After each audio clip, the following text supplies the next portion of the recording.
যোগ্যতা বলতে রাজনৈতিক যোগ্যতা এবং কিছু রাজনৈতিক যোগ্যতায় মূলত যে আমরা আন্দোলন সংগ্রামে বিগত 17 বছর যে ফেসিবাদ ছিল সেই ফেসিবাদের বিরুদ্ধে যে আমার আন্দোলন যে সংগ্রাম ছিল, দল মনে করেছে যে সেটিকে মূল্যায়ন করা দরকার।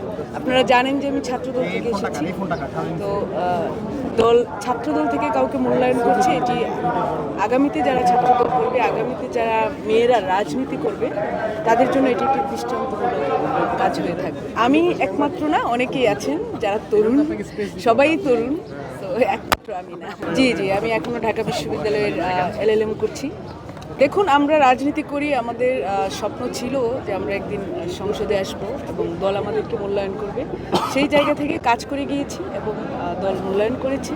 আমি দলের চেয়ারম্যান মাননীয় প্রধানমন্ত্রী জনাব তারেক রহমানের প্রতি কৃতজ্ঞ। আমি বাংলাদেশ জাতীয়তাবাদী দলের প্রতি কৃতজ্ঞ।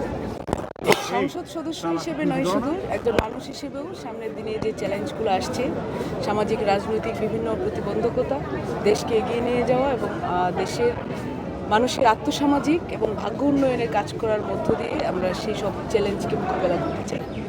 সাইবার বুলিং একটি গুরুত্বপূর্ণ ইস্যু এখন এবং বড় সামাজিক ব্যাধি বলা যায়, যে যেটি মেয়েদের প্রতি সবচেয়ে বেশি করা হয়। মেয়ে ছেলে সবার প্রতি করা হয়, মেয়েরা টার্গেট বেশি হন, বিশেষ করে রাজনৈতিকভাবে যে নারীরা সম্পৃক্ত।